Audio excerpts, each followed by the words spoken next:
طلقت الكعبة بشر بس بعلي حال العين.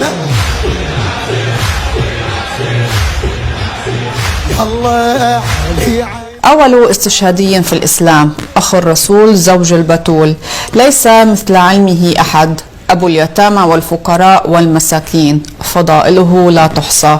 ويتساءلون لماذا نتحدث عنه. هل وجدتم دكتور في رحلة بحثكم من يملك صفات أمير المؤمنين عليه السلام كي يكون محور حديثنا؟ الله، بس الله. يقول معلمي: لو أخذت هذه البحار والمحيطات وأصبحت حبر وزادها الله 7 أبحر والشجر أقلام والحشائش، لن يستطيعون أن يأتون بجزء على محمد وآل محمد. عجيب معلمي، يقول: والله يا أبا علي لو اجتمعت الإنس والجن ربما تأتي بآية بالقرآن وهي لا تستطيع أن تأتي، ولكن على أن تأتي بمعرفة علي بن أبي طالب وفضائل علي بن أبي طالب كاذبة إن قالت نعرف. علي بن أبي طالب ظاهره يختلف عن باطنه. باطن علي بن أبي طالب القرآن والغيب واللوح والعرش، ظاهره بشر يمشي بين الناس. باطن علي بن أبي طالب علم الله وأسماء الله الحسنى. باطن علي بن أبي طالب قدرة الله ومشيئته ويده وعلمه، وظاهره علي بن أبي طالب. فكيف تعرف علي بن أبي طالب من هو؟ نحن نجهل من يكون علي بن أبي طالب. لو عرفنا علي بن أبي طالب لاستحينا، لأصبحت النجف جنة الخلد. نعم، لم يعرفه غير الله سبحانه وتعالى ورسوله. لو أعطينا ذرة من حق علي بن أبي طالب وأعطوه الناس من حول علي بن أبي طالب الآن ما يستحقون أن يكون حول علي بن أبي طالب، لأصبحت النجف يزورها الناس زحفا لا سعيا على القدم.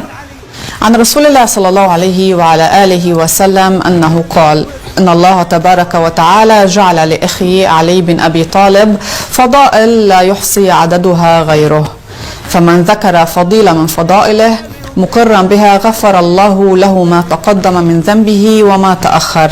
هذا حال من فقط ذكر فضائل أمير المؤمنين، فكيف بمن اتبع وسار على نهجه؟ دكتور علي بن أبي طالب هذا العظيم الذي إذا سجد اغورقت عيناه بالدمع والبكاء، وفي الحرب مبتسما يرجو الشهادة يلحق بها وهي تفر منه. علي بن أبي طالب لا تأخذه في الحق لومة لائم. علي بن أبي طالب أصدق خلق الله. علي بن أبي طالب معلم جبريل والملائكة أجمعين والرسل. علي بن أبي طالب حامي محمد.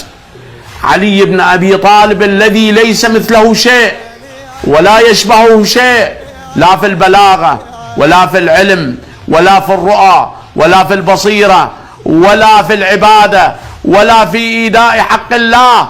علي بن أبي طالب لو قرأت أدعيته تبكي بكاء لما قال في أدعيته أمام الله حينما يتوسل بالله، وهو علي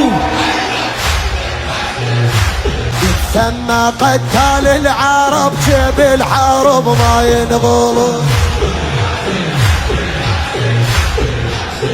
هوا من عطرة حدينا الهوى وصلينا باسم على الدارو.